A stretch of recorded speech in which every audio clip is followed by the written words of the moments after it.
তো hello everyone, আসসালামু আলাইকুম। আশা করি আপনারা সবাই অনেক ভালো আছেন। তো আলহামদুলিল্লাহ আমি অনেক ভালো আছি।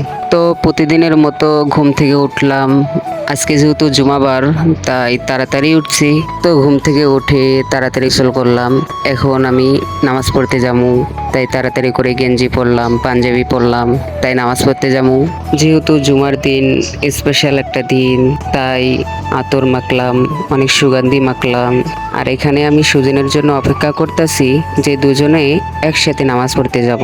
আর এখানে আমার ঠোঁটগুলো চামড়া উঠতাছে, রোজা থাইকা থাইকা না খাইয়া চামড়া উঠতাছে।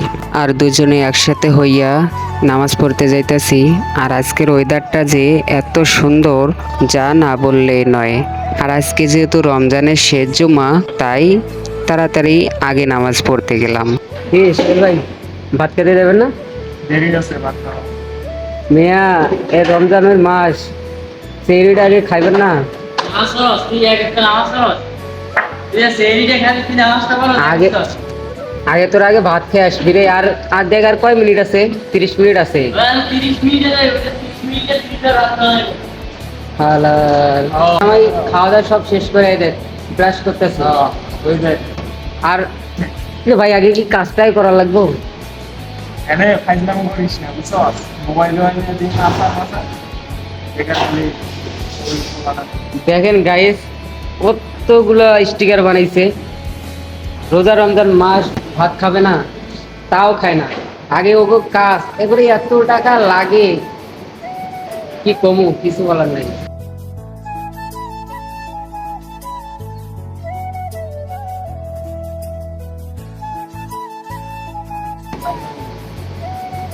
বাড়ি দাও হবে না রে ভাই, এবার আর দেশে ফেরা হলো না। এবারই গাইস দেখছেন, আমগো প্রবাসীদের জীবন, দিন রাত 24 ঘন্টা এগুলো এত কাজ করার লাগে।